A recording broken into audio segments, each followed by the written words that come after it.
I think he just has to get to the ACC championship. I think he has to win it. And the pressure is off a little bit. Nah, I think he needs to win it. I think he needs to be in a New Year's Six game this year, at the very least. If that's a playoff or another kind of New Year's Six game. I think that type of season like puts it to rest completely. I think that like buys him like a few years. I think just getting to the ACC championship, it's like, okay, now we're feeling good about this guy. Gets a little bit cooler going into 2024. We'll see. I'm very interested to see because I'm very high on the Noles going into next year, and that'd be fun. I think college football, they're one of those programs. It's just more fun. Florida State's good, I think. Yeah, just more fun. Yeah, and if I'm predicting, I'm predicting them to move this thing in the right direction too. I think the ACC is wide open.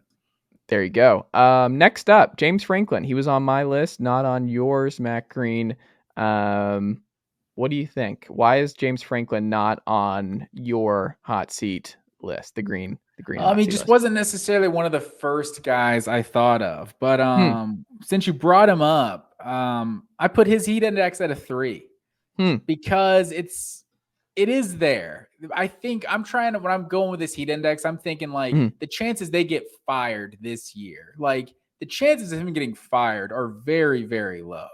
So I think ultimately, like, you just look at what he's done, like the 11-2 this year, finishing top 10. I think that helped a lot. It's like you didn't beat Michigan, you didn't beat Ohio State. Like those two teams were in the college football playoff. Like we're not firing our coach at Penn State for that. So I think this was the kind of year, because I've talked about that 2016 season. It's like he's been milking that 2016 season for a long time. Like they did win the Big Ten that year, but we had the 7-6 2021. You can throw out the 4-5 2020 if you want, but it was still a really bad taste in your mouth for Penn State to go 4-5, even if it was the COVID year.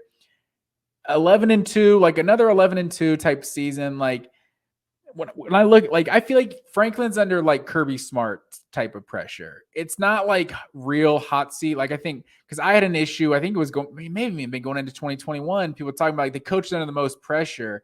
It was like guys who are gonna maybe get fired and Kirby Smart. It's like, okay, Kirby Smart's not getting fired. He's under a lot of pressure to win a national championship. Like James Franklin is under a lot of pressure to get past Ohio State and Michigan, but it's not this like you win 8-9 games and you're going to get fired or something. I don't think James Franklin's in that position at all, especially like his contract situation is a whole nother thing. Like I really don't think he's getting fired, but 11-2, I feel like he bought himself, a little bit.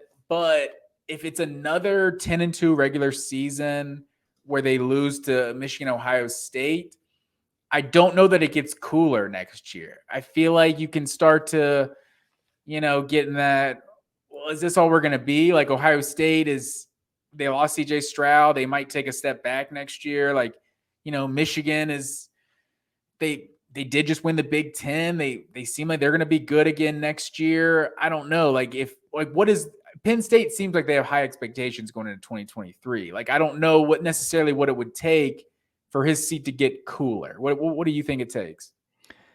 To get cooler, I think he has to split Michigan and Ohio State this year. He gets Michigan at home, which I think is better. I think Ohio State's just a bigger ask at this point. I think Michigan's gettable.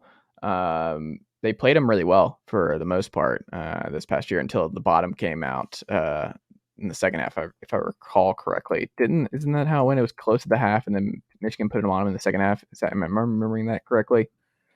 I think you're right. I think it was fairly close. It wasn't as close as the Ohio State game. Like that was like close going into like the fourth quarter. But yeah, it was 16-14 at the half, and then Michigan outscored them 25-3 in the second half. So that was it. Okay. Yeah.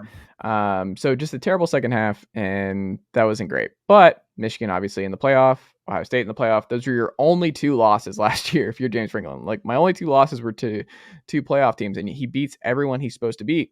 But my thing is, like, I've always maintained that Penn State's a top 10 job in the sport, maybe top 8, maybe top 7. You could sell me on that. Ooh, I don't know about that.